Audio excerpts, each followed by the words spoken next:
What's going on, guys? Welcome back to another Evil Dead the Game video. Today, a very special one as I'm sitting down with Saber Chief Creative Officer Tim Willits, Saber Narrative Director Craig Sherman, and Saber Creative Director Jason O'Connell for a very special interview and an inside scoop on the game. A lot of the questions that you have had about gameplay mechanics, balancing, gore, skill-based matchmaking, it will be addressed in this interview, and I can't wait to present it to you. It was so cool sitting down with these guys and getting an inside scoop and just being involved in this at all, to have the opportunity to talk to these guys and ask them questions that we've all been wondering for a while. So I can't wait for you to check it out. I hope you enjoy it. And of course, now Evil Dead the Game is only like 5 days away. I mean, it's coming out this Friday, May 13th, so I can't wait to play with you as well. But with that out of the way, enjoy this interview.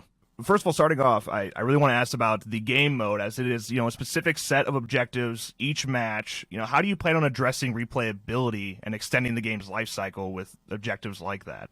So one of the great things about Evil Dead the game is that the world that it takes place in is huge. So we are going to address replayability through kind of the interactions that the player has in the world, and then through character progression. So yes, the objectives in the core gameplay are, repeat, but the locations are different. The fact that we can drive, the fact that there's unique kind of gameplay encounters, there's a lots of emergent gameplay, leads to lots of enjoyable moments. We've been playing the heck out of the game for the last few weeks, and it's always something different and exciting happens. And then through player character progression. After you finish a match, you earn spirit points. Those can be converted to skill points, and you can apply those to specific characters. So you can kind of drill deep into characteristics and abilities of any of the characters that you may like, that you may want to continue playing with. And then lastly, you can play by yourself, and you can play with your friends. So you don't always need to have 4 people to have a good time in the game.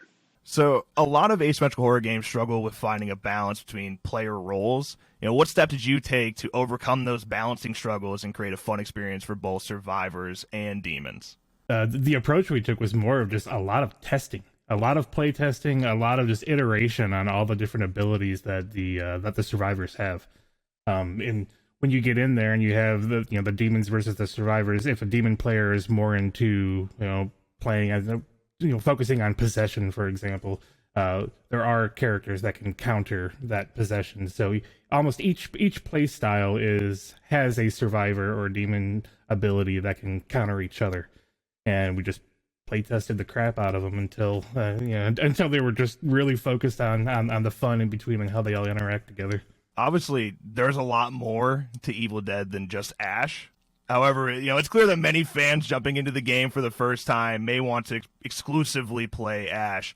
Was there an emphasis on making other characters from the franchise just as interesting as Ash with their unique abilities in the game? So yeah, early on we were, we had the thought, everyone's who's going to want to play as Ash. So first of all, we have enough Ashes for everybody. There's 4 Ashes, 1 from each film and 1 from the television series.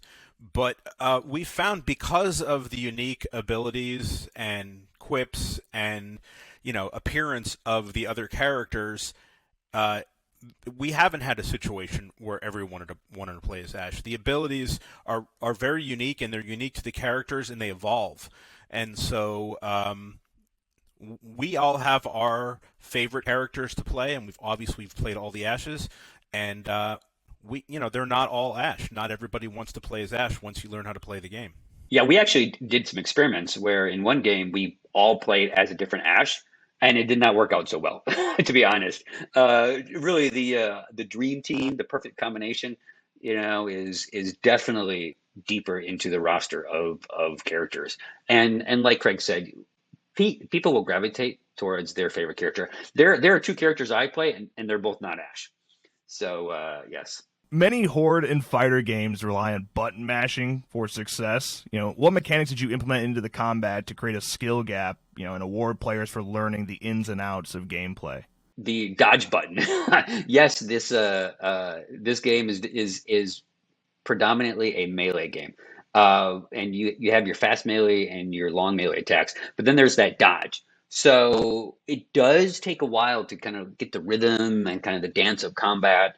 Then of course you can pull out your range weapon. So I do believe that the combat is more advanced than your typical smashing buttons. Right, Jason? Would you agree with that?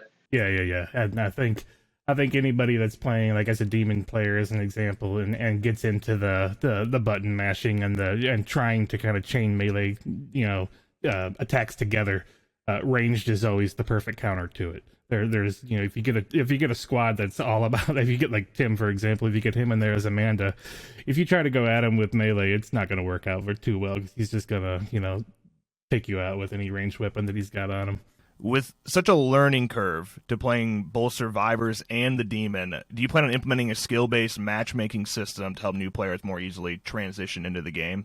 Yes. So we do have a pretty straightforward matchmaking system, based on your overall kind of profile experience.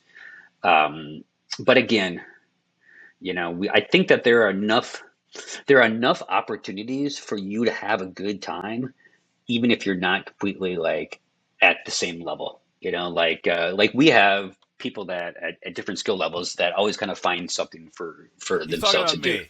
Right, I didn't Craig? want to. Mr. Making Noise. I wasn't Yes. going to call you out, but he's talking about me. I don't have the same skill level as the other people that we play with, even though I've played at least as many hours as they have. But I have found my niche. I think that's fair to say. I found the characters that work best for me. I found the skills to upgrade in those characters so that I can be helpful to the team. Maybe not in the exact same way as everybody else, but there's so much variety that everybody will find their thing. I was wondering, because MMR type of games, they kind of like pick certain stats to go off of when they're matchmaking. When it comes to Evil Dead, because it's more of like a fun style game, it's not exactly as competitive as other asymmetrical horror games. What stats would you use for that? Like how many kills you're collecting as a demon, or how many times you're successfully escaping? That is a really good question. And I've only kind of scratched on what the back end team has done, but I know it relies heavily on just your overall kind of level. And but one thing I can tell you is that every single parameter, from damage to health to our ELO calculations, are done in the back end. So when the game comes out, we have millions of people playing it. We can make adjustments to the back end into the game without forcing players to download an entire new patch. So we will quickly discover that someone's OP and someone's not powerful enough, and you know how it goes.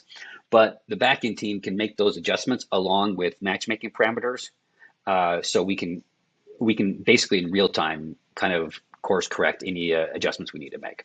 So with Evil Dead, it's a whole franchise. You got 3 movies to work with and a TV series that ran 3 seasons. How do you go from taking all of those movies, that IP, putting them down into one game, especially when you have 4 different generations of Ash as well to work with?